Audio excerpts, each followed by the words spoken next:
Iya pemirsa, itu dia tadi pengantar informasi dalam dialog saya malam hari ini. Langsung saja kita akan bahas pemirsa. Itulah berawal dari pernyataan Jazilul Fawait bahwa dalam Pilpres 2024 sudah semestinya warga NU ini memilih 01 pemirsa. Kalau tidak disebut korslet. Nah, satu kata saja kemudian langsung menuai polemik dan beragam komentar. Mari kita bahas di malam hari ini. Di studio TV One, ini mewakili dari TPN Ganjar Mahfud, Mas Syafiq Ali. Mas Syafiq, Assalamualaikum warahmatullahi wabarakatuh.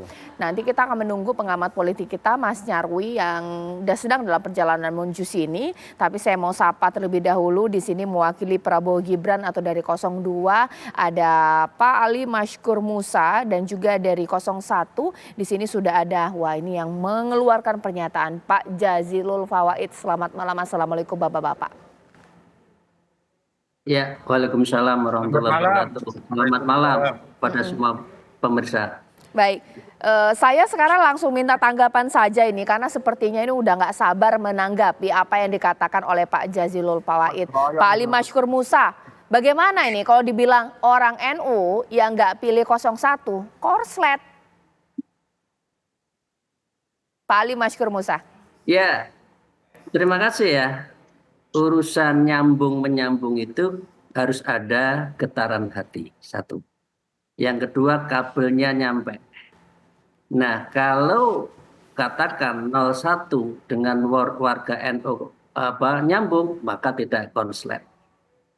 Kalau 03 tidak dan kabelnya nyambung secara batin dengan warga NU, maka juga mestinya tidak konslet. Nah, ini kenyataannya hubungan batin warga NU yang di dalam survei disebutkan lebih dari 58% pemilih dari voter Indonesia itu adalah NU atau berafiliasi atau punya hubungan NU, maka dengan demikian harus diukur.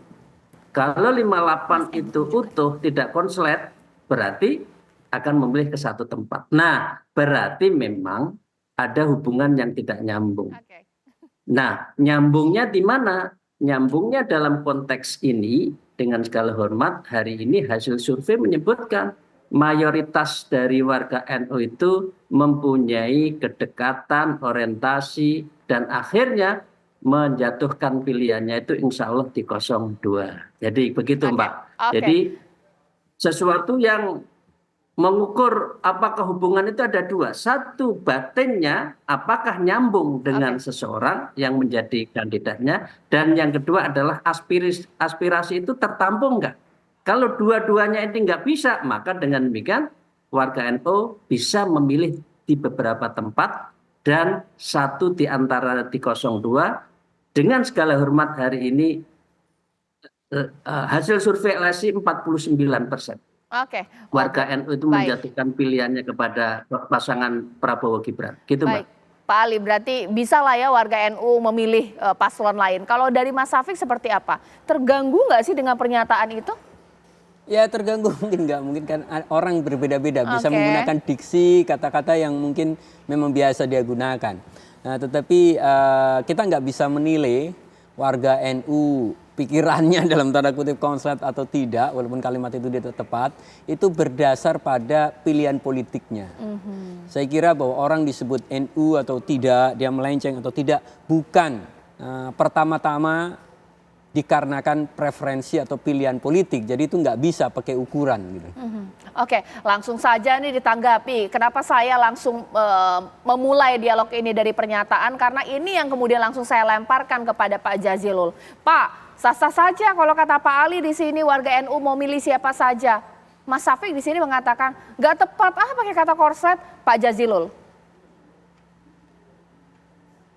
Ya, di kalangan Nahdien itu ada yang dikenal dengan sanad. Sanad itu sambungan.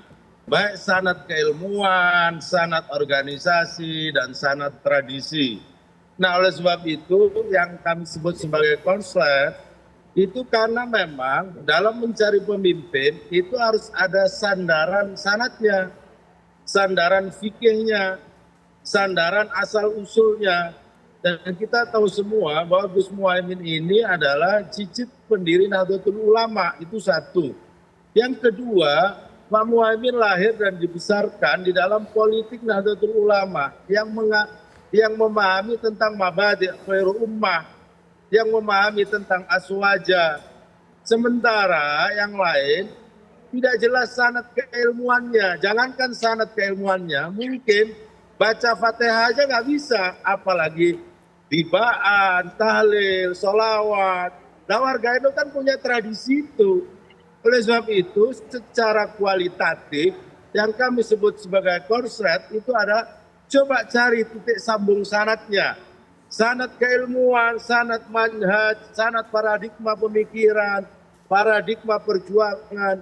Saya yakin Nahdlatul Ulama atau warga Nahdlatul Ulama sangat cerdas untuk mencari sanad, mencari titik silsilahnya. Kira-kira begitu tuh sanad itu, Caca.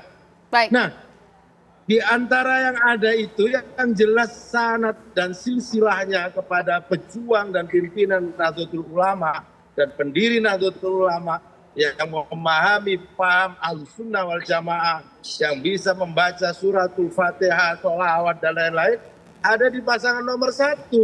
Jadi itu kan clear. Baik. Masa kita mencari orang yang nggak punya sambungan, yang nggak paham perjuangan, yang nggak membaca Fatihah aja nggak bisa, apalagi jadi imam sholat. Iya. Nah, saya pikir itu penting untuk warga Nahdliyin, karena warga Nahdliyin itu menentukannya dengan menggunakan fikih. Boleh nggak dia jadi imam? Bagaimana jadi imam? Baca Fatihah aja nggak bisa. Misalkan begitu di warga Nahdliyin. Siapa sih yang nggak bisa baca Fatihah nih?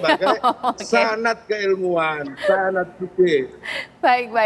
Ya 02 nggak bisa, Pak Prabowo pasti nggak bisa. Oke, nanti ditanggapi ya. Mungkin saya ke Mas Nyarwi. Ini sebenarnya adalah latar belakang apa sih? Ini tinggal beberapa minggu lagi ya, kemudian masa tenang, tapi keluar pernyataan. Apakah memang suara NU ini memang sudah pecah kemana-mana sehingga untuk mengkeep suara NU 01 keluar pernyataan ini bagaimana, Mas? Ya, dari berbagai data survei itu kan mengindikasikan NU memang jumlahnya lebih dari 50% yang merasa terasosiasi. Dan saya sendiri beberapa kali ya melakukan survei nasional, angkanya kurang lebih juga segitu. Nah, khusus untuk Jawa Timur itu memang tinggi, Cak. Itu bisa sampai 80%.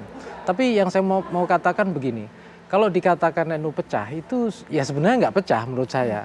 Kenapa? Karena karakter dan juga sekaligus preferensi politik warga NU itu memang heterogen dari zaman dulu. Jadi menurut saya ada kecenderungan gitu ya, memang karakternya juga demokratis ya, sehingga bisa kemudian muncul preferensi politik kemana-mana. Nah, yang seringkali Cak, itu menentukan sebenarnya adalah, apalagi dalam konteks Pilpres kali ini, tadi NU itu menjadi rebutan gitu loh, karena tadi jumlahnya sangat besar.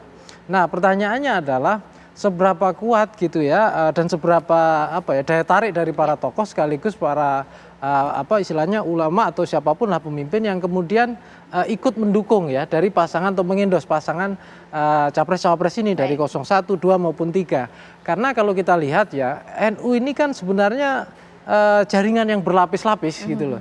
Jadi kalau bahasanya Gus Jazil tadi itu sanad gitu, tapi kalau dilacak kan sebenarnya berlapis-lapis.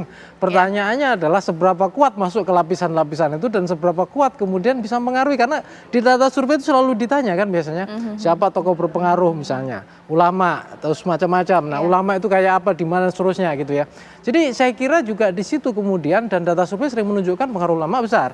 Nah, di situ saya kira pengaruh dari tokoh-tokoh NU di berbagai level itu memang nggak bisa diabaikan, baik dari level kiai besar gitu ya, sampai guru-guru ngaji di kampung gitu. Jadi itu ini yang saya kira kemudian menjadikan daya tarik NU akan menjadi ditarik-tarik. Kira-kira siapa yang kira-kira lebih kuat nih ya? Termasuk misalnya kita tahu ada PKB yang partai didirikan NU gitu ya.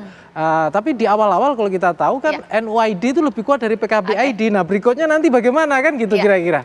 Oke, nanti saat lagi saya mau minta dong tanggapan dari Mas Syafiq dan bahkan juga Pak Ali, pernyataan dari Pak Jazilul ini. Pilih NU itu harus pilih dari garis keturunan atau darahnya, bahkan juga keilmuannya dan keagamaannya. Bahkan sebut-sebut yang nggak bisa ngomong Al-Fatihah. Siapa sih yang dimaksud ini? Nanti ditanggapi ya 02 dan juga 03 saat lagi.